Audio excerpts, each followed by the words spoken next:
picking up Batman Arkham Knight today. Brand new game releasing. It's been like a month so far since the last time anything came out, and that was The Witcher 3. That was the last major release. And so, here we are, near the end of June. We have Batman. This game was supposed to come out in October 2014. They got delayed and delayed and delayed. And finally, it's out, So we're going to go pick up the game now. I have some stuff. I'm going to be trading in this because I bought this on the Steam Summer Sale. I bought this on PC, so I don't need this on my PS4 when I can play it on PC at 4K when I build my new computer. And also have to drop off a package at UPS that does have to do with the computer, but wrong one. So, all right.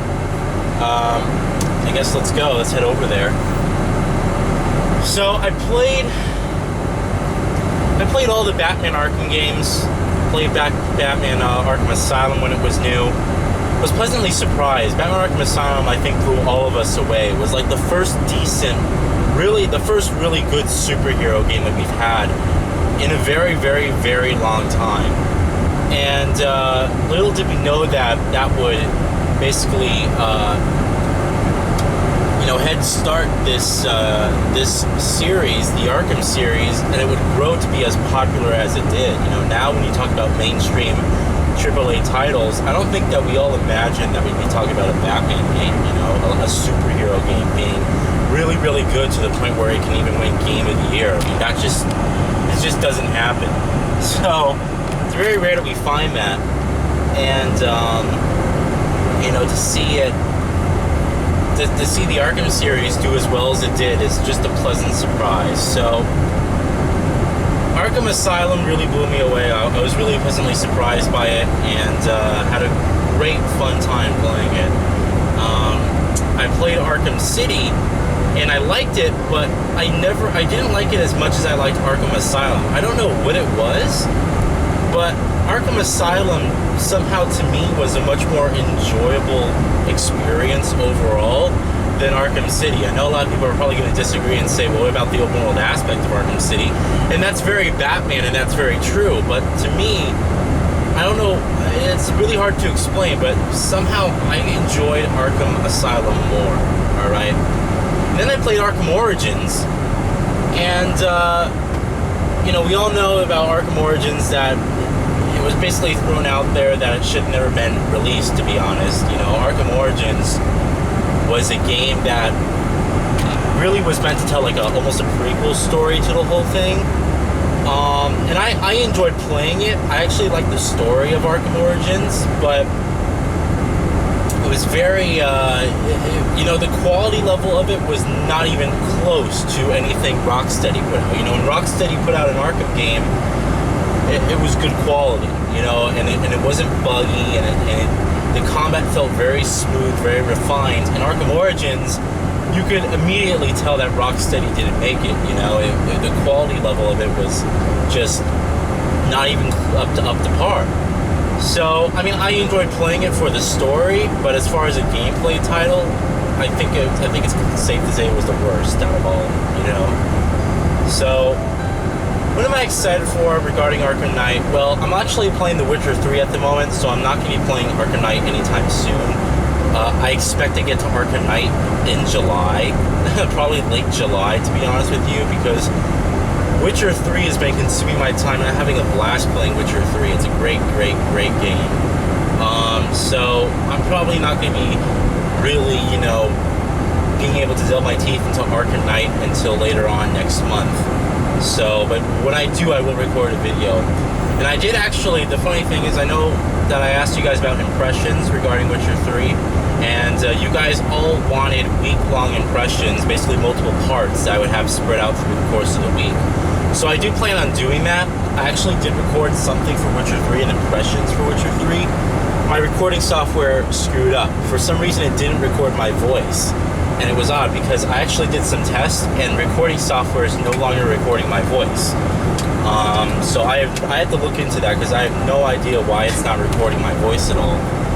It's kind of frustrating. So I have to try to do a workaround on that. But yeah, I tried recording something for Witcher 3. It just issues arose. And if I do have time, I'll try and go back and record it again. It's just a really long impressions. I recorded for like an hour and a half, and just all that footage gone to waste because of no commentary. So I can still use that footage later on for like news videos, or I guess vlogs, or just gameplay vlogs and things like that, gameplay discussions. So I can still use those videos, that video, and use that footage for, you know, those types. But it's just been a while since I've done anything like that. I apologize for the lack of content. You know, it's been a few days since I actually uploaded. I uploaded all that E3 content, then I just kind of sat on my ass.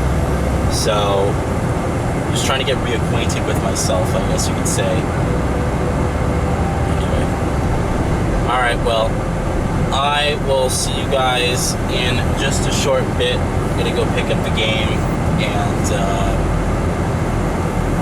come back here. And I'll see you guys back in the house, alright? So, have a good one. Trade this in.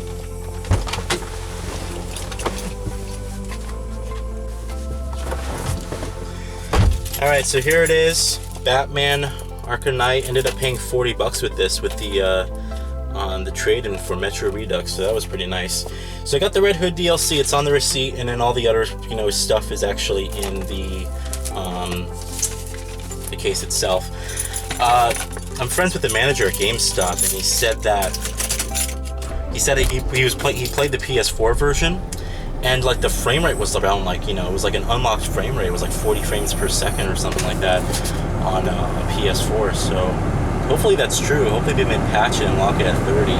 So anyway, I'll see you guys in a bit. I'm gonna go have to drop off this package at the UPS right down the street. Then I'm gonna go get something to eat, and then we'll unbox the game. All right? See you guys back at the house. Jump cut. All right, everyone. So Batman Arkham Knight. I don't know if that's the disc, the manual. It doesn't sound good. Hope that it's not the disc. So I had pre-order bonuses. We got the PlayStation exclusive stuff as well as the Harley Quinn DLC. That's all included in the package. And then as a pre-order bonus, I got the where is it? The Red Hood DLC. Whippy. Actually, I think that's a big deal for a lot of people, but pretty cool. So let's go unbox this.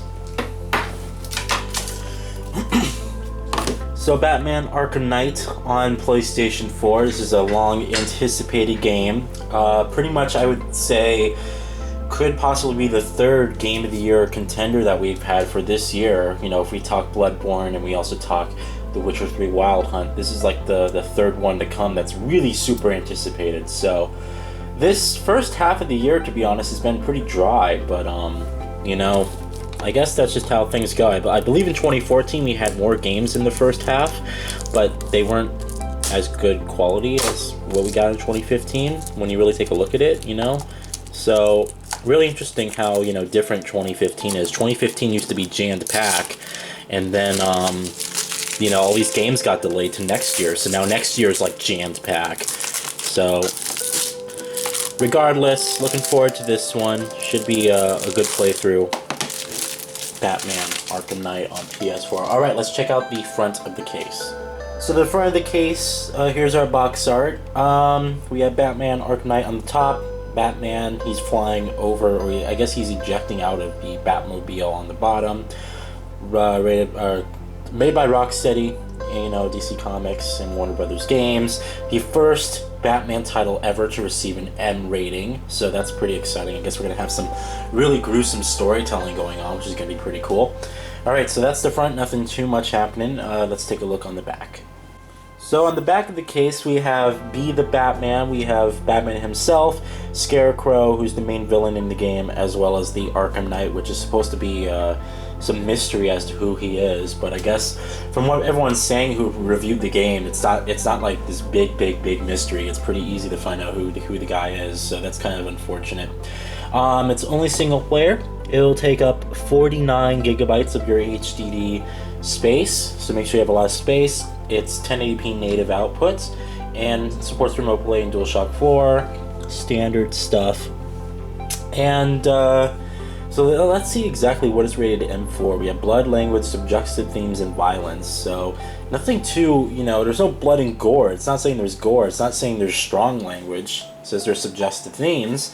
And then it also says that it's not intense violence. So, I mean, I guess only because the theme's really dark and gritty and it talks about death and people are getting killed, inhumanely.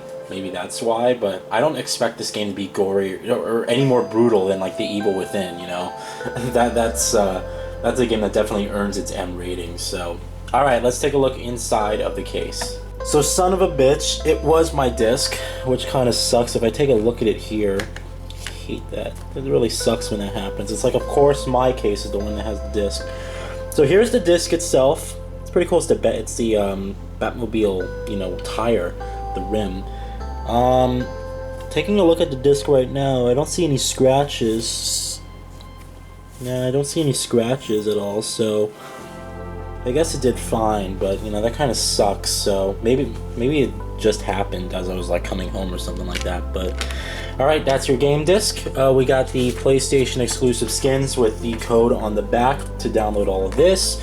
We have the code on the back to download all these Scarecrow Nightmare missions, which are exclusive to the PlayStation 4 version. We got our code on the back to download the Harley Quinn story pack, so pretty cool. And then we have, I guess this is supposed to be our game manual. What is it? It's a pamphlet. That's all it is, so pretty standard these days. Anyway, so that's, I guess, all we have in the case for Batman Arkham Knight. Not too much. So what I did want to mention to you guys is that in terms of me tackling the game, I'm going to play The Witcher 3 first. I want to beat The Witcher 3 before I actually play Batman Arkham Knight. I'm actually going to install this on my PlayStation 4 right now, so I do want to play. I do want to play this before I actually jump into Batman Arkham Knight, and or I want to beat Witcher 3 before I jump into Batman Arkham Knight. That's what I meant to say. And basically, when I do that, I'll let you guys know. You guys will see a first impressions video or like an impressions video where I just basically play the game. And I'm not sure how long the game is. I heard the base story is only about 15 hours, but there's a bunch of different side activities. So the game could be like 20, 25, 30 hours around there, which is, pretty good. So anyway, I'll let you guys know when I get to that. Follow me on Twitter. There's a link in the description of the video where you can do that. You can find out all the updates about when I'm playing these games, when I'm going to be uploading videos and gaming news as well. And I will see you all later. Have a fantastic day, and thank you all for watching the unboxing.